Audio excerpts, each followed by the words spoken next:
Hello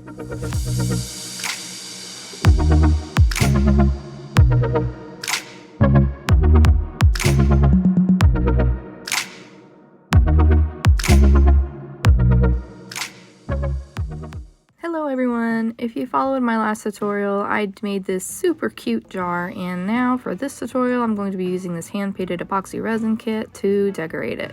Here I am unboxing everything that's in the kit. It comes with your gloves, comes with the actual resin, which is a 2-to-1 resin, some scissors, some mica powders, and some piping bags. It also comes with the mixing cups and the popsicle sticks, so it's pretty much everything you would need. When I read the directions, it actually said that you needed to weigh the ratios instead of reading just the measurements on the side of your measuring cup.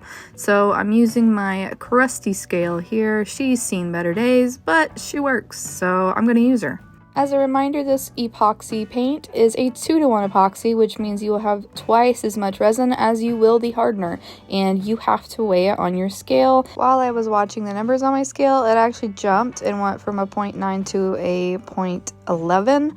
And so I'm not sure how accurate this mixture actually is. However, it turned out completely fine. So it's great to know that if you make a small mistake, your resin will more than likely still cure. The consistency right out of the bottle is like a watery conditioner. The more you mix it, the thicker it gets, and it feels like straight conditioner or a lotion.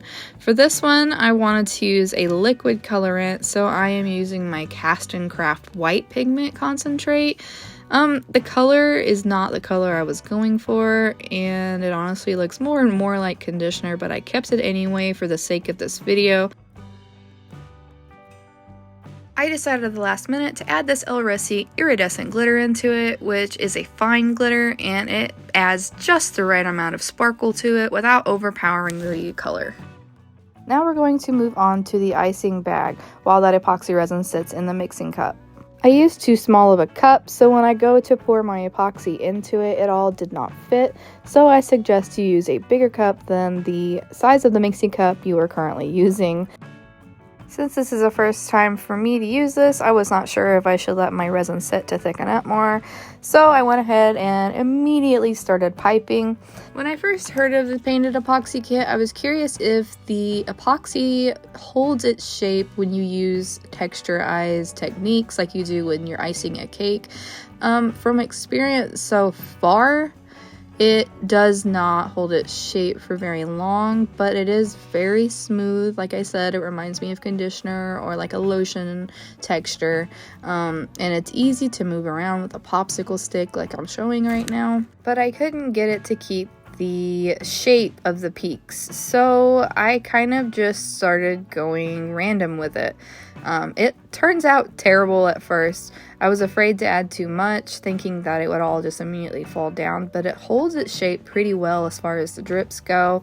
I did have to kind of form the drips to my liking because it looks terrible like you're gonna see here in a minute, but I promise it looks better by the end of this video.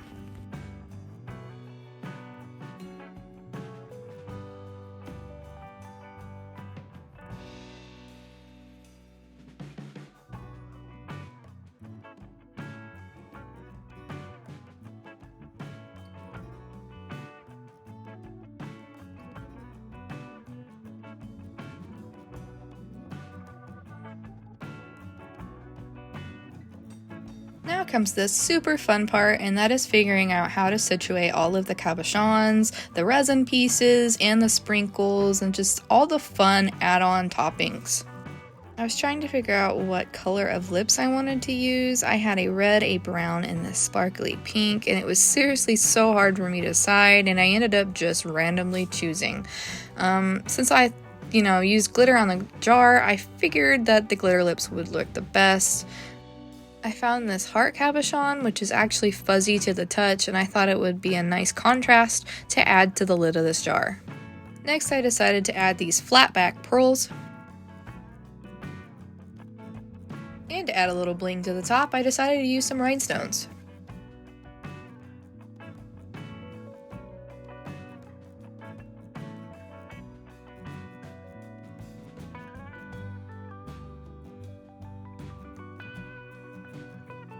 I like the gold stars in this glitter mix from Cenisy, so I'm going to be picking out the little gold stars in this mix and adding a few to the lid as well.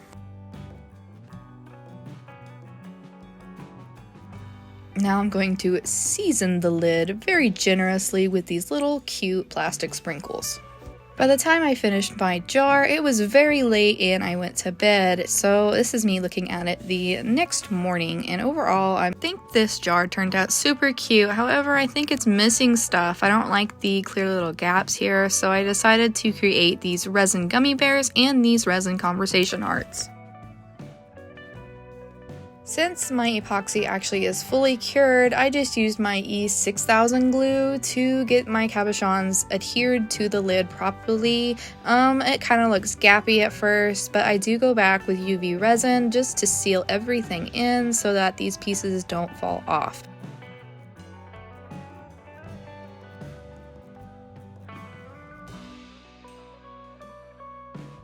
At first I thought to pipe on additional little icing around each of my pieces to make it look like it's kind of sitting inside of this white drippy sprinkled topping, but I didn't want to risk me possibly messing up the cabochons that are on there by smearing some on top, and I decided to go against it. But I was curious to know if I could use this mica powder instead of a liquid colorant, if that would thicken up the epoxy to where it wasn't as runny.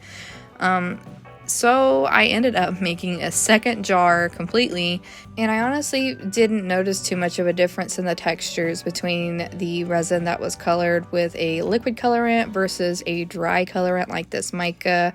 However, the dry mica made a way more vibrant white than the liquid did. Overall, using this epoxy is pretty fun, but you have to have patience with it, and my work time was really long, so I had to watch it to make sure the drips didn't drip too much and completely fall off of my lid. But the end result is super cute, and I completely recommend this for all of your drippy art projects. Thanks for watching this tutorial, and like and subscribe!